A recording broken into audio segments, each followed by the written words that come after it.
Estamos muy cerquita de la elección de Congreso, que es crucial para Colombia. Y lo cierto es que no se ha puesto suficiente atención en lo que implica hoy escoger un nuevo Congreso. Dos mujeres que no tienen maquinaria política, pero que tienen una extensa trayectoria, han decidido presentar sus nombres para ser candidatas a la Cámara de Representantes. Clara Rojas, número 102 del Partido Liberal, a la Cámara por Bogotá. Bienvenida, doctora Clara. Pues mil gracias por este espacio, un saludo cordial a toda la audiencia. Lo dije bien, ¿cierto? 102, Cámara Liberal por Bogotá. Así es. Y Catalina Ortiz, 101, cabeza de lista de la Alianza Verde por el Valle del Cauca. La primera de la lista, sí, muchas gracias Juan, qué rico estar aquí. Bienvenidas. Sí, Empiezo gracias. preguntándoles por los candidatos presidenciales que acompañan. Usted está acompañando al doctor Sergio Fajardo. De hecho, lo está acompañando hace muchos años. Hace muchos años. La consistencia y la coherencia, ese ha sido mi candidato, ese ha sido el hombre que me enseñó a hacer política. Él es maestro y a mí me enseñó que la política se podía hacer así, transparente, con la educación en el centro, sin necesidad de clientelas y burocracias. O sea que para mí es un orgullo y por eso es que voy a la Cámara, porque tenemos que llevar eso a la Cámara y a la Cámara por el Valle, que sí necesita un poco de esa política diferente, que hoy en día la gente en el Valle dice eso, todos son iguales, como dicen muchas personas en todo el país, pero todos no somos iguales, no vayan a creer ese cuento. Investiguen bien y el próximo 11 de marzo hay que votar, ojalá en el Valle voten por mí, ojalá votemos por mujeres, ojalá votemos por gente preparada. ¿Por qué Fajardo? Yo conocí a Fajardo hace 14 años más o menos, era alcalde de Medellín y yo manejaba la fundación de Terpel y yo tenía proyectos en todo el país. Cuando yo llegaba a Medellín todo era diferente, todo funcionaba, nadie te pedía que si contratabas a este o que si, todo era basado en si el proyecto funcionaba, si técnicamente tenía sentido.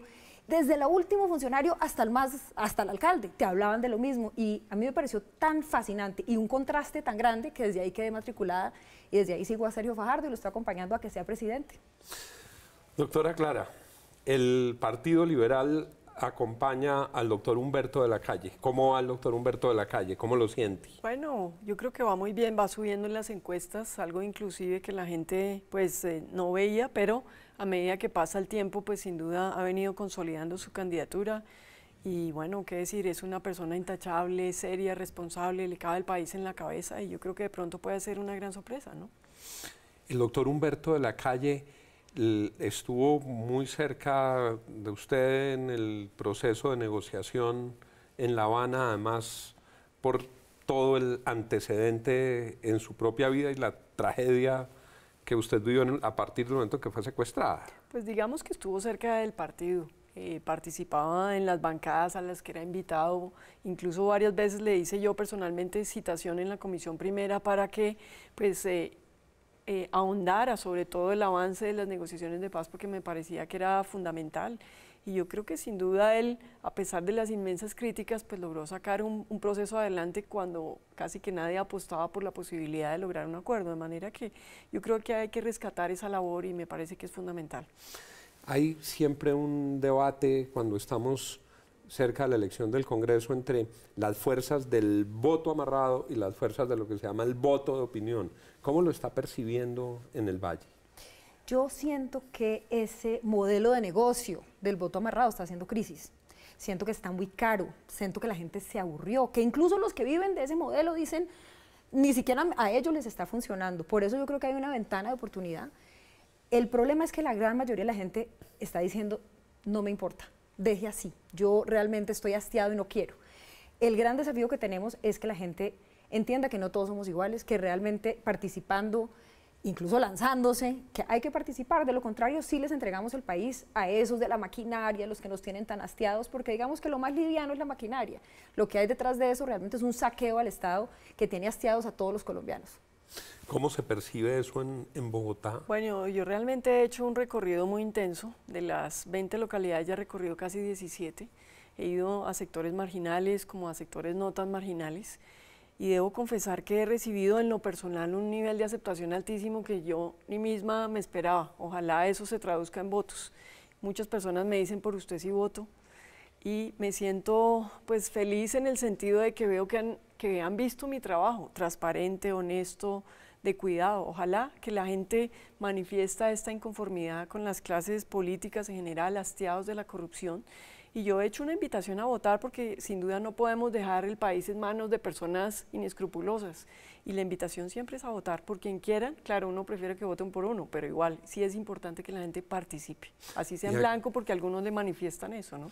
Y aquí hacemos eco de esa voz por los de izquierda, por los de derecha, por los del centro, porque sea un voto a conciencia, hay un voto limpio, y que no vendan sus votos, y que denuncien todas las prácticas corruptas de compra de votos. Hay una nueva legislación. Sí, así es. Yo incluso fui ponente de la ley 1864. ¿Se está cumpliendo? Porque pues, esa ley lo que busca evitar es la compra de votos, sí, claro, y evitar que se violen los topes. El fraude del elector, lo que era como el transfugismo. ¿Y eso se estará cumpliendo? ¿Eso estará teniendo efecto? Pues ojalá. Yo creo que en parte el hecho de que exista la norma ya es un gran avance. Yo fui ponente de este proyecto, me cayeron todos los rayos y centellas, incluso al interior del propio partido.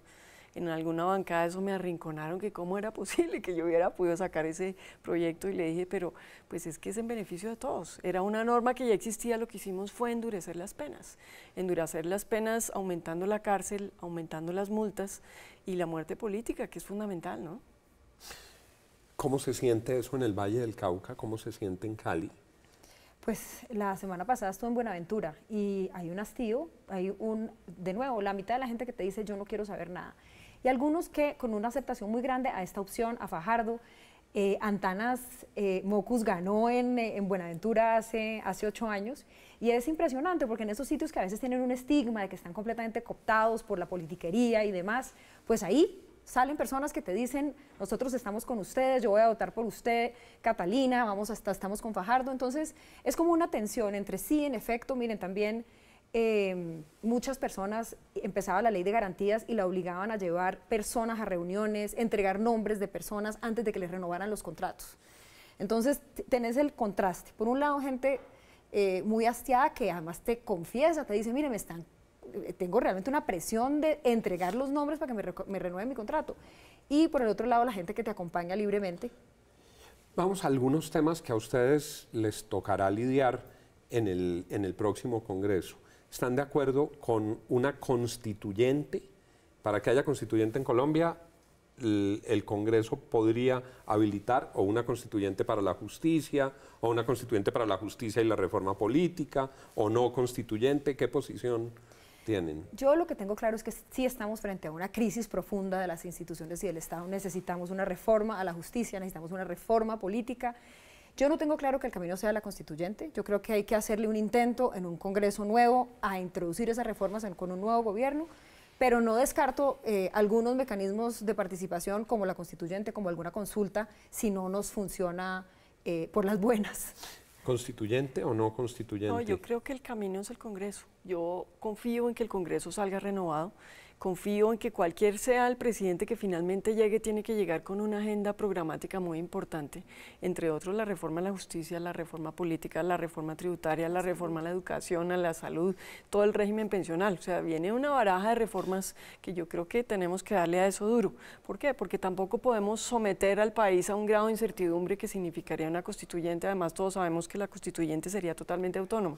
Entonces, uno no le puede decir que solo el capítulo de la justicia, realmente es que ellos quedan con todo un poder muy amplio, de manera que por lo menos el camino es cierto, el del Congreso, tenemos unas facultades precisas y eso tenemos que cumplirle al país. Yo creo que sería el mejor compromiso y yo creo que estamos en esa capacidad, ¿no? O estaríamos en esa capacidad de lograr esas reformas. Menciona la reforma tributaria y hay un gran debate. Unos candidatos dicen hay que bajar impuestos, otros dicen es populista decir que se van a bajar los impuestos.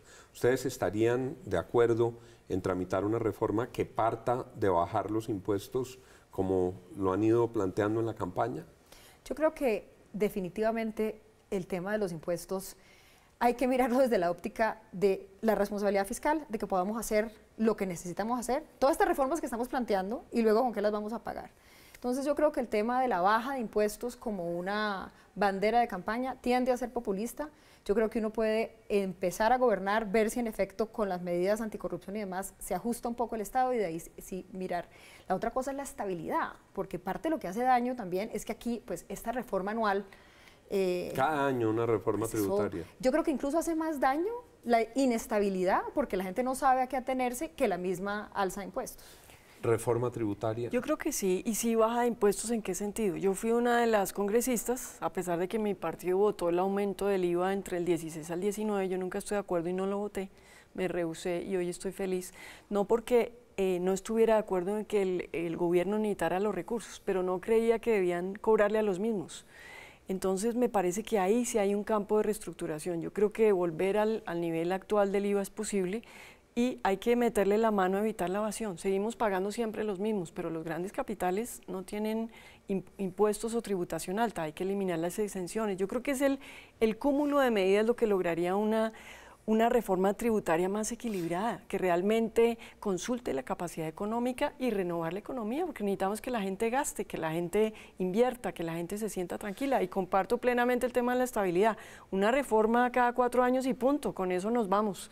Y eso generaría más inversión, sí, la gente estaría más tranquila. Va a ser inevitable que en el próximo Congreso lleguen proyectos para reformar lo que se deriva de los acuerdos de paz. Aún lo que dicen que no se puede tocar, una nueva reforma lo podría tocar. Sí. ¿Qué estarían ustedes de acuerdo en cambiar y qué no tocarían? ¿Cómo reaccionarían frente a lo que hay hoy de los acuerdos de paz? A mí hay una cosa que me duele como ciudadana y es que los que están hoy en día aspirando no hayan pasado por JEP, que no haya habido ninguna justicia y que después, yo creo que eso es un mensaje para la ciudadanía terrible. Y creo que parte de eso tan espantoso que uno condena y es ver que salen a destruir a las FARC en cualquier lugar donde salen, pero como no ha habido un proceso de justicia, pues eso genera. Entonces, para mí el tema al que le pararía mucha atención es el tema de que haya justicia antes de que puedan acceder al poder. Pues yo lo que creería es que los acuerdos como están malos o buenos, pero ya están. Finalmente falta implementarlos. Ahora viene todo el tema de implementación de la JEP. Nosotros previmos de que las personas tienen que manifestar si van a decir la verdad o no para poder acceder al sistema político. Realmente es que las investigaciones empiezan a darse ahora. Yo lo que daría es un margen de acción a que la implementación se haga de los acuerdos de paz. Ahora faltan unos proyectos fundamentales que van a empezar ahora en marzo, que son todas las reformas al tema agrario, que son fundamentales y que nosotros debemos sacar de aquí hasta que termine este gobierno.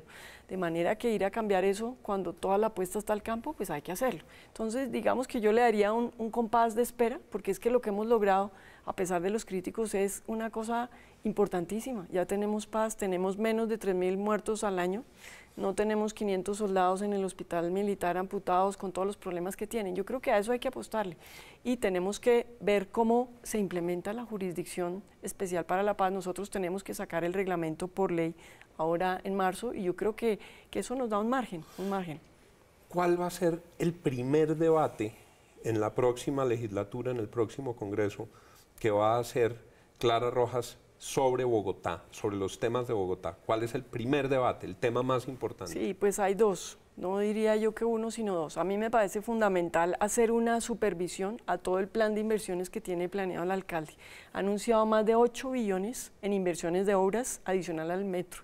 Entonces yo lo que creo que como congresista y representante a la Cámara tenemos que estar ahí para que justamente no nos vuelva a pasar lo del carrusel de la contratación. Entonces, en estos 2 años que le quedan a este gobierno, los congresistas tenemos que estar ahí, haciéndole el debate de control político, sabiendo que las licitaciones, todos estos procesos se cumplen en los tiempos y que adicionalmente pues cumplen con los materiales, que no van a pasar los temas de los puentes y todas esas cosas. Ese es el primer debate. ¿Y el segundo? El de seguridad, porque justamente hay un tema, hay un compromiso que falta fuerza pública para Bogotá y la nación tiene que darse esa pela. Entonces yo creo que hay que hacer un gran esfuerzo para ver cómo logramos volver a tener sistema de seguridad que funcione en Bogotá. ¿Le gusta cómo Peñalosa gobierna Bogotá? No, a mí nunca me ha gustado cómo gobierna, no voté por él, no lo he acompañado, pero le respeto su gestión y me parece que lo que ha hecho, pues hay que se hagan cosas que deben culminarse, en particular pues todas las obras. Lo que no comparto es el aumento en el sistema integrado de transporte en el CIP, ni el aumento en el Transmilenio.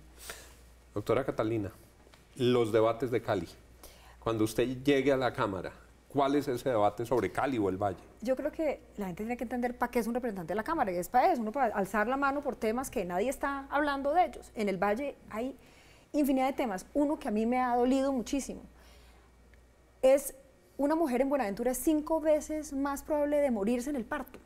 5 veces más probable. Hace mucho tiempo, yo ni siquiera sabía, porque resulta que nadie habla de ese tema. Son las mujeres que se están muriendo dando a luz, eso ya no debería pasar, ni hace como 2 siglos que eso no pasa en Buenaventura, no hay un diagnóstico y no hay los recursos para hacerlo.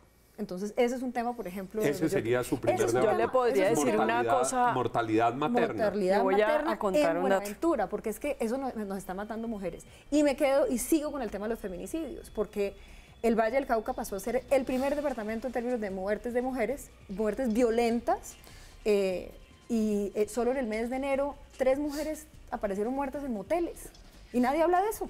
Me indican los productores, doctora Clara, que nos toca irnos. Solo le hago la misma pregunta. ¿Le gustan cómo gobiernan el alcalde Hermitage en Cali y la gobernadora Dilian en el Valle?